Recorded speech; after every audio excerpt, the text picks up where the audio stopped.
اب تک جو بھی رشتہ آئمہ کے لیے آیا وہ اس لیے مسترد کر دے گیا کیونکہ ابرار صاحب جہیز دینے کے سخت خلاف تھے۔ آج بھی ایک رشتہ ایما کے لیے آیا۔ آئمہ ٹرے میں چائے اور ایک خوبصورت انداز میں دوپٹہ لے کر اندر آئی تھی۔ جیسے ہی لڑکی کی ماں نے آئمہ کو دیکھا اس نے مسکرا کر کہا، ہم نے پہلے ہی آپ کی بیٹی کو پسند کر لیا تھا، یہ ہمارے گھر کی بہو بنے گی۔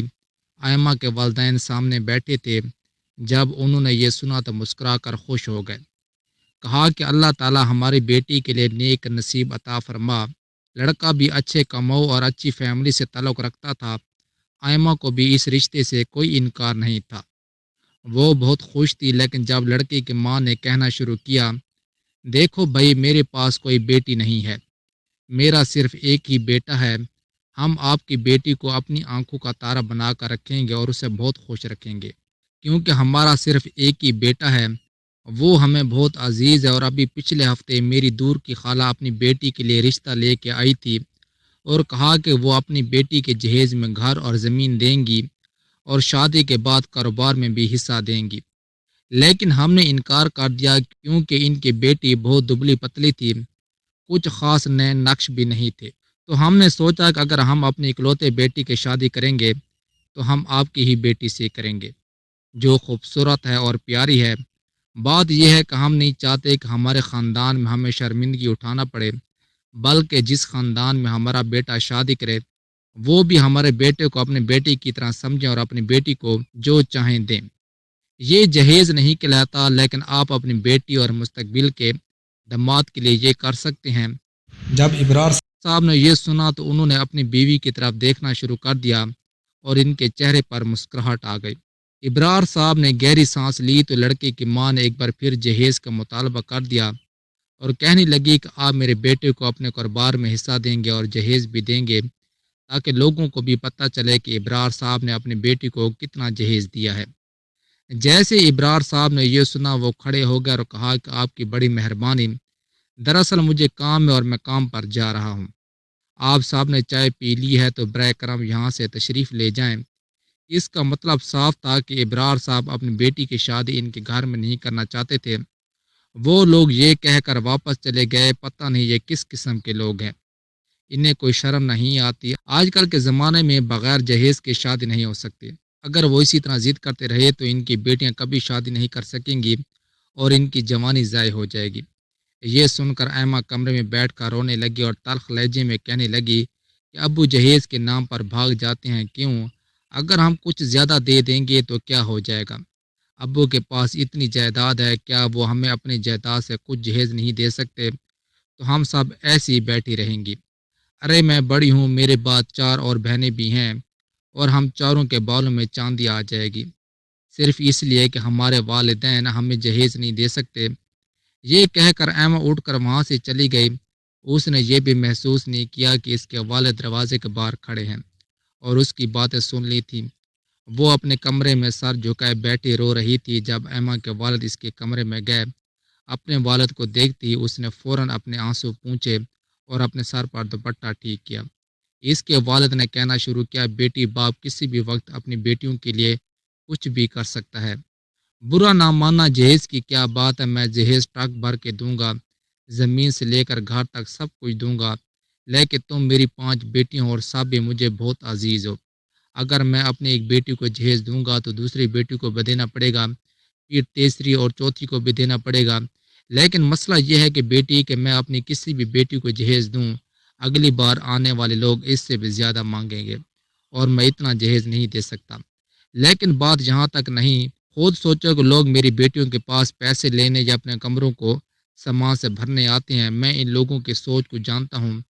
جہاں ہم رہتے ہیں وہ سوچتے ہیں کہ چونکہ ان کی بیٹیاں شادی کی عمر کو پہنچ گئی ہیں تو ہم جو کچھ مانگیں گے وہ دیں گے، وہ قرض لے کر گھر بنا دیں گے۔ بیٹا یہ لوگ مجبور لوگوں کی مجبوری سے فائدہ اٹھاتے ہیں، ان کو لڑکی سے کوئی سرکار نہیں ہوتا، ان کو تو صرف جہیز سے سرکار ہوتا ہے۔ بیٹی میں تمہیں کبھی بھی ان لوگوں کے حوالے نہیں کر سکتا جو صرف اس لیے تمہیں اپنے گھر لے جائیں کیونکہ تم جہیز ساتھ لائی تھی۔ ایما سر جھکایا خاموشی سے سب کچھ سن رہی تھی۔ ان کی دوسری بہنیں اور ماں بھی وہاں آ گئی تھی۔ جب ابرار صاحب نے کہنا شروع کیا، بیٹی تمہیں خوش ہونا چاہیے کہ تمہارے پاس ایک والد ہے، وہ تم سے اتنا پیار کرتا ہے کہ کبھی بھی تمہارے لیے غلط فیصلہ نہیں کرے گا۔ تم میرے لیے بوجھ نہیں ہو، چاہے مجھے تمہیں ساری زندگی اپنے ساتھ رکھنا پڑے، مجھے کوئی پرواہ نہیں، لیکن میں تمہیں غلط ہاتھوں میں نہیں جانے دوں گا۔ میں بعد میں پچھتانا نہیں چاہتا کہ میں نے تمہیں ظالم لوگوں کے حوالے کر دیا۔ میں نہیں چاہتا کہ تم سب بلا وجہ درد میں مبتلا ہو جاؤ۔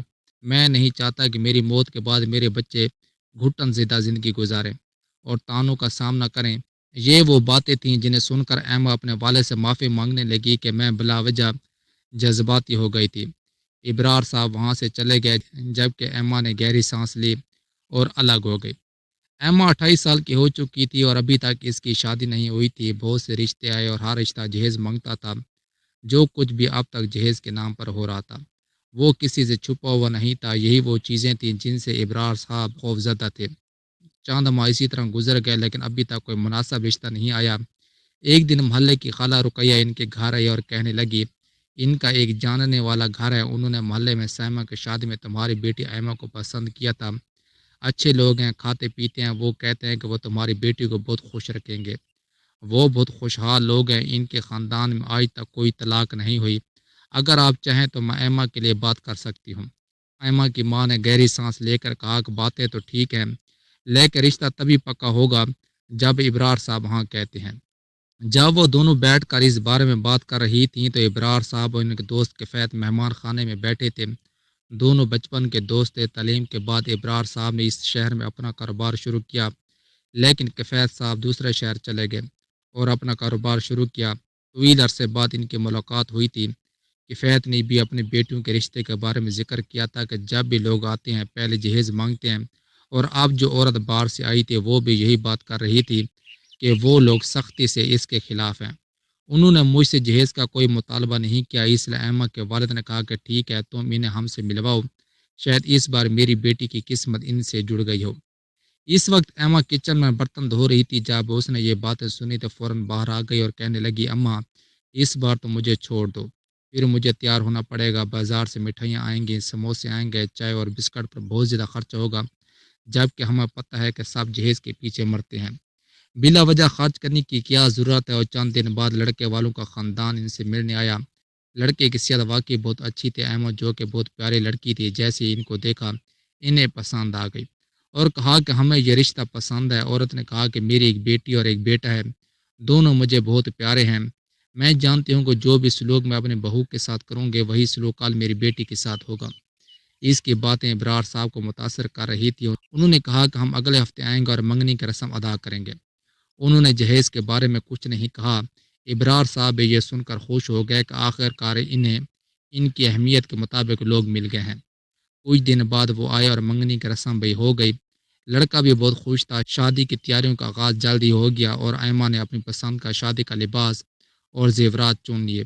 مہندی کی تقریب بھی بڑی دھوم دھام سے ہوئی۔ لڑکے والوں نے مہندی لگائی اور لڑکی والوں نے بھی مہندی لگائی۔ وہ ابرار صاحب کی طرف آئے اور بہت شور مچایا۔ ابرار صاحب کے ذہن میں کہیں نہ کہیں ایک انجان سا احساس تھا، معلوم نہیں تھا، وہ اسے سمجھ نہیں سکے۔